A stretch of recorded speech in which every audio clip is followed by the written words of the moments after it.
അമ്മയുടെ നോട്ടം കണ്ടപ്പോൾ തന്നെ അവൾക്ക് എന്തോ പന്തികേട് തോന്നി. അമ്മ എന്താണ് ഇങ്ങനെ ദേഷിച്ച് നോക്കുന്നത്? താമസിച്ചു വരുന്നത് പ്രശ്നമാവുമെന്നാണ് തോന്നുന്നത്. എന്തോ ചെയ്യാനാ, അവൻ്റെ കൂടെ ഇരിക്കുമ്പോൾ സമയം തനിക്കൊരു പ്രശ്നമേ അല്ല. പോകാനേ തോന്നാറില്ല, അവൻ്റെ അടുത്തുനിന്ന് എണീക്കാനേ തോന്നാറില്ല. എന്തോ ചെയ്യാനാണ്? അവൾ സ്വയം അവളെ തന്നെ പഴിച്ചു. എന്താ അമ്മേ? അവൾ സൗമ്യമായി ചോദിച്ചു. നീ ഇപ്പോൾ എന്താ കോളേജിൽ നിന്ന് വരുമ്പോൾ താമസിക്കുന്നത്? കൂട്ടുകാരികളുമായിട്ട് കറങ്ങി നടക്കാനാണോ? ഒരു കൊച്ചുള്ള കാര്യം നീ മറക്കുന്നുണ്ടോ? അമ്മ ദേഷിച്ച് ചോദിച്ചു. പറയുന്നതിൻ്റെ ഇടയിൽ അമ്മയുടെ വാക്കുകൾ ഇടറിപ്പോകുന്നത് അവൾക്ക് മനസ്സിലായി. ഓ ഭാഗ്യം, കൂട്ടുകാരികളുടെ പേര് തന്നെയാണ് പറയുന്നത്. സംശയങ്ങളൊന്നുമില്ല. അവൾക്ക് സമാധാനമായി. ഇനി അമ്മയെ പ്രകോപിപ്പിക്കാതെ സൗമ്യമായിട്ട് സംസാരിക്കാം. എന്തെങ്കിലും എതിർത്ത് പറഞ്ഞാൽ പിന്നെ അമ്മയ്ക്ക് അത് കൂടുതൽ പ്രശ്നമാകും. അമ്മയ്ക്ക് BP-യുടെ പ്രശ്നം കൂടി ഉള്ളതുകൊണ്ട് ദേഷ്യം വന്നു കഴിഞ്ഞാൽ പിന്നെ പ്രശ്നമാണ്. അങ്ങനെ അവൾ അമ്മ കുട്ടീന്ന് വിളിച്ചിട്ട് ചേർത്ത് പിടിച്ച് ഉമ്മയൊക്കെ കൊടുത്ത് അമ്മയും കൊണ്ട് അകത്തേക്ക് പോയി. അതിനുശേഷം ഫോണിൽ നോക്കിയിരുന്നാൽ തനിക്ക് കണക്കിന് കിട്ടുമെന്ന് നമുക്ക് അറിയാമായിരുന്നു. അതുകൊണ്ട് അവൾ മുമ്പത്തെ പോലെ ഫ്രഷായി അതിനുശേഷം കൊച്ചിൻ്റെ കാര്യങ്ങളെല്ലാം നോക്കി കുറുക്കും എല്ലാം കൊടുത്തും കുഞ്ഞിനെ മേലൊക്കെ കഴിച്ച് കുഞ്ഞിൻ്റെ കാര്യങ്ങളെല്ലാം നോക്കിയതിന് ശേഷം അമ്മയെ സഹായിക്കാനും അമ്മയോട് കൊച്ചു വർത്താനം പറയാനും ഒക്കെ ചെന്നു. അതോടെ അമ്മ തണുത്തു. കാരണം അമ്മയ്ക്ക് നല്ല ദേഷ്യമുണ്ടായിരുന്നു. 1-2 ദിവസമായി താമസിക്കുന്നു. പൊടി കുഞ്ഞാണ്. അതിൻ്റെ കാര്യമൊന്നും ഓർക്കാതെ അവൾ കൂട്ടുകാരുടെ കറങ്ങി നടക്കുന്നതിലാണ് അമ്മയ്ക്ക് ദേഷ്യം മൊത്തം. പക്ഷേ ഇവളെവിടെയാണ് പോകുന്നതെന്ന് അമ്മയ്ക്കറിയില്ലല്ലോ. അവൾക്കും അതൊരു സമാധാനമായിരുന്നു. അവൾ അന്നത്തെ ദിവസം മൊത്തം ഫോൺ വലുതായിട്ടെടുക്കാതെ അവരോടൊപ്പം നന്നായിട്ട് എൻജോയ് ചെയ്ത് നിന്നു. കാരണം ഫോൺ എടുത്തു കഴിഞ്ഞാൽ ഇനി കോളേജിൽ പോകുന്നത് നിർത്തേണ്ടി വരും. കാരണം തൻ്റെ രീതിയിലും പെരുമാറ്റത്തിലും മാറ്റങ്ങളുണ്ടെന്ന് രവിയേട്ടനും അമ്മയും പറയുന്നത് അവളുടെ ചെവിയിൽ കേട്ടു. പിന്നെ വന്നുടനെ ഫോണും കുത്തിപ്പിടിച്ചുള്ള ഈ ഇരിപ്പും അവർക്കത്ര പിടിച്ചിട്ടില്ല. അത് കാരണം മനോജിന് അവൾ മെസ്സേജ് ഇട്ടു. വീട്ടിലിച്ചിരി സീനാണ്, ഞാൻ താമസിച്ച് വന്നതിന് അമ്മ വിഷയം ഉണ്ടാക്കി. ഞാൻ സമയം പോലെ ഞാൻ മെസ്സേജൊക്കെ ഇടാൻ വിളിക്കാം. നീ ടെൻഷനാവുകയും വിഷമിക്കുകയൊന്നും വേണ്ട. ഇനി ഇതുപോലെ തന്നെ മുന്നോട്ട് നമുക്ക് പോകണ്ടേ. അതുകൊണ്ട് ഇങ്ങനെയൊക്കെ കുറച്ച് അഡ്ജസ്റ്റ്മെൻറ്റുകളൂടെ ചെയ്യേണ്ടി വരും. മനോജ് ഓക്കേ എന്ന് പറഞ്ഞു. അതിനുശേഷം അവൾ ചിരിയും കളിയും ഒക്കെ തുടർന്നു. അന്നത്തെ ദിവസം പഴയതിലും ആക്റ്റീവായിരുന്നു അവൾ. രവി വന്നപ്പോൾ രവിയോട് കൊഞ്ചാനും ചിരിക്കാനും ഒക്കെ ചെന്നു. അതിനുശേഷം രവിയേട്ടാ, പിന്നെ ഞാൻ രാവിലെ ഒരു കാര്യം പറഞ്ഞല്ലേ, എന്താ ഒന്നും മറുപടി പറയാത്തത് എന്ന് പറഞ്ഞുകൊണ്ട് അവൾ സംസാരിക്കാൻ ചെന്നു. എന്ത് കാര്യം? ഒരു 100 കൂട്ടം കാര്യങ്ങളില്ലേ, ഇതിലേതാണെന്നാ? അത് മുടി സ്ട്രെയിറ്റ് ചെയ്യുന്ന ആരോ നിനക്ക് ഇപ്പം അതാണ് വലിയ കാര്യം. നീ നിൻ്റെ ജോലി നോക്ക് വെച്ചേ. മുടിയൊക്കെ ചീത്തയായി പോകും, മുടി സ്ട്രെയിറ്റ് ചെയ്യാത്ത കുഴപ്പമില്ല. നിനക്കിപ്പോൾ എന്താ സൗന്ദര്യത്തിനൊരു കുറവ്? നീ സുന്ദരിയല്ലേ? നിൻ്റെ ഈ ചുരുണ്ട മുടിയാണ് നിനക്ക് ഭംഗി. നീ അതിനെ സ്ട്രെയിറ്റ് ചെയ്തിട്ടാൽ ബോറായി പോവും.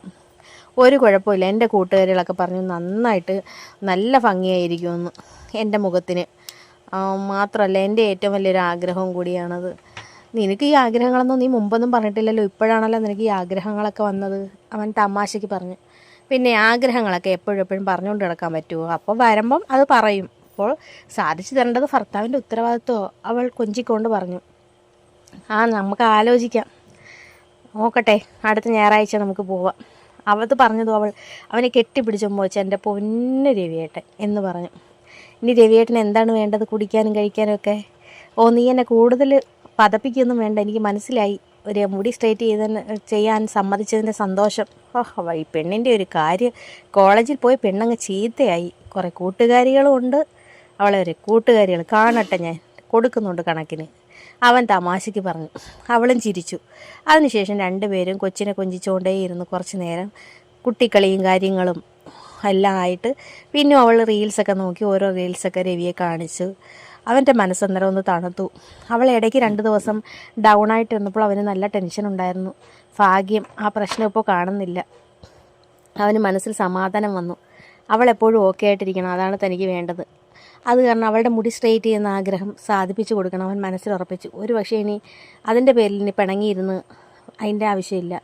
ആ പഴയ മനുഷ്യനൊരു ജീവിതവും ജന്മവും അല്ലേ ഉള്ളൂ. ആഗ്രഹങ്ങളെല്ലാം സാധിച്ചു വേണം ഈ ഭൂമിയിൽ നിന്ന് പോകാൻ. അവനിങ്ങനെ മനസ്സിൽ ഓർത്തു. വീണ്ടും അവളോട് പറഞ്ഞു, ഞായറാഴ്ച നീ റെഡിയാക്കിക്കോ, നമുക്ക് പാർലറിലേക്ക് പോവാം. അന്നത്തെ ദിവസം ഫുഡ് എല്ലാം പുറത്തു നിന്നു. അവൾക്ക് ഇതിൽ പരം സന്തോഷമില്ലായിരുന്നു. ഇനി 2 ദിവസം കൂടി ഉണ്ട് ഞായറാഴ്ചയാവാൻ. അവൾ മനസ്സിൽ വിചാരിച്ചു. ഞായറാഴ്ചയായാൽ പിന്നെ അവൾക്ക് പെട്ടെന്ന് തിങ്കളാഴ്ച ആവാനുള്ള വെപ്രാളമാണ്. കോളേജിൽ പോകണമല്ലോ. കോളേജിൽ പോകാനല്ല, മനോജിനെ കാണാൻ കൂടുതലും ആഗ്രഹം. അങ്ങനെ രവി കുഞ്ഞിനെയും കൊണ്ട് മുറ്റത്ത് പൂന്തോട്ടത്തിലൊക്കെ നടക്കാൻ ഇറങ്ങിയ സമയം അമ്മ അടുക്കളയിൽ എന്തോ ജോലിയിലാണ്. ഇനി അടുക്കളയിൽ ചെന്നില്ലെന്നും പറഞ്ഞ് അമ്മ ഒന്നും പറയില്ല. രവിയേട്ടാ, അവൾ വിളിച്ചു. എന്തു പറ്റി? അവൻ ചോദിച്ചു. എനിക്ക് കുറച്ച് പഠിക്കണം, ഞാൻ റൂം അടച്ചെന്ന് പഠിച്ചോട്ടെ. നീ ചോദിക്കാനെന്തോ, നീ പഠിച്ചോ? അല്ലേടാ കുട്ടാ, കൊച്ചിനെ നോക്കിക്കൊണ്ട് രവി പറഞ്ഞു. അമ്മ പഠിച്ചോ? അവൾ ചിരിച്ചുകൊണ്ട് അകത്തേക്ക് പോയി. അമ്മ പഠിച്ചോന്ന് കുഞ്ഞിൻ്റെ സൗണ്ടിൽ രവി അവളെ കളിയാക്കിയതാണ്. അങ്ങനെ റൂമിൽ കയറി കഥ കടച്ച് ഫോണെടുത്തു. പഠിക്കാനെന്ന് പറഞ്ഞതുകൊണ്ട് രക്ഷപ്പെട്ടു. ഫോണെടുത്ത് അവൾ മനോജിനോട് ചാറ്റ് ചെയ്യാൻ തുടങ്ങി. മെസ്സേജ് ഇട്ടതും അവൻ കണ്ടില്ല. അപ്പോൾ തന്നെ അവൾ വിളിച്ചു. നിങ്ങളെന്താ വാട്സപ്പ് നോക്കാറില്ലേ? ഞാൻ ഇവിടെ കുറച്ച് ജോലിയിലായിരുന്നു. എന്താ ഇപ്പോൾ ഫ്രീ അല്ലേ? ഞാൻ എങ്ങനെയെങ്കിലും സമയം കണ്ടെത്തിയതാണ്. പഠിക്കാനുണ്ടെന്ന് പറഞ്ഞ് റൂമിനകത്ത് കയറി. ആണോ? എങ്കിൽ നീ എന്നെ വിളിക്കുക, എന്തിനാ ചാറ്റ് ചെയ്യുന്നത്? അവൻ പറഞ്ഞു. വീഡിയോ കോൾ ചെയ്യും, അപ്പോൾ എനിക്ക് നിന്നെ കാണുകയും ചെയ്യാമല്ലോ. ഓക്കെ. അങ്ങനെ അവൾ ഫോൺ കട്ട് ചെയ്ത് വീഡിയോ കോൾ ഓണാക്കി. അപ്പോൾ മനോജ് റൂമിൽ. ഹായ് ഹോയ് എന്ന് പറഞ്ഞ് അവൾ കളിയാക്കി. വീഡിയോ കോൾ ആദ്യമായിട്ടാണ് പരീക്ഷിക്കുന്നത്. വീഡിയോ കോളിൽ കണ്ടപ്പോൾ അടുത്ത് ഉള്ള ഒരു ഫീല്. നമുക്കിനി സമയം കിട്ടുമ്പോഴൊക്കെ വീഡിയോ കോൾ ആക്കാം, അവൻ പറഞ്ഞു. ഇങ്ങനെ കണ്ടപ്പോൾ നീ എൻ്റെ അടുത്തുള്ളതുപോലെ എനിക്കും അങ്ങനെ തന്നെ മനോജ്, നീ എൻ്റെ അടുത്തുള്ളതുപോലെ എനിക്ക് തോന്നുന്നു. അങ്ങനെ കുറച്ച് നേരം വീഡിയോ കോളൊക്കെ കണ്ട് സംസാരിച്ച്. അപ്പോഴേക്കും അമ്മയുടെ സംസാരം. രമ്യേ. അയ്യോ, അമ്മ വിളിക്കുന്നു. നീ കട്ട് ചെയ്തോ, ഞാൻ ബുക്കെടുത്ത് വെച്ചിട്ട് കതവ് തുറക്കട്ടെ, പഠിക്കുകയാണെന്നാണ് പറഞ്ഞിരിക്കുന്നത്. അങ്ങനെ കട്ട് ചെയ്തു. അവൾ ചെന്ന് കതവ് തുറന്നു. ബുക്ക് കയ്യിൽ വെച്ചിരുന്നു, സംശയം വരാതിരിക്കാൻ വേണ്ടി. അങ്ങനെ അമ്മ ചോദിച്ചു, നീ എത്ര നേരമായി അകത്ത് കയറിയിട്ട്? പഠിക്കാനുണ്ടായിരുന്നു അമ്മേ. ആണോ? എങ്കിൽ ശരി, പഠിച്ചോ. ഒരു കാര്യത്തിന് വിളിച്ചതായിരുന്നു. നമ്മുടെ മാവിൻ്റെ ചുവട്ടിൽ കുറച്ച് മാങ്ങ അടന്ന് വീണെന്ന് തോന്നുന്നു. 1-2 മാങ്ങ നേരത്തെ അവിടെ കിടക്കുന്ന ഞാൻ കണ്ട്. ഇപ്പോൾ കാറ്റത്ത് പിന്നും വീണ്. പറക്കാൻ നീ കൂടെ വരാമോ എന്ന് ചോദിക്കാൻ വിളിച്ചതാ. അയ്യോ, ഞാൻ പഠിച്ചുകൊണ്ടിരിക്കുകയാണമ്മ. എന്നാൽ നീ പഠിച്ചോ, ഞാൻ പോയി പറക്കാം എന്ന് പറഞ്ഞ അമ്മ അങ്ങ് പോയി. അവൾ അപ്പോൾ തന്നെ കഥ കടച്ചു. അപ്പോൾ ഇതിൻ്റെ അടുത്ത എപ്പിസോഡുമായി ഞാൻ വീണ്ടും വരുന്നതായിരിക്കും. അതുവരയ്ക്കും ടാറ്റാ.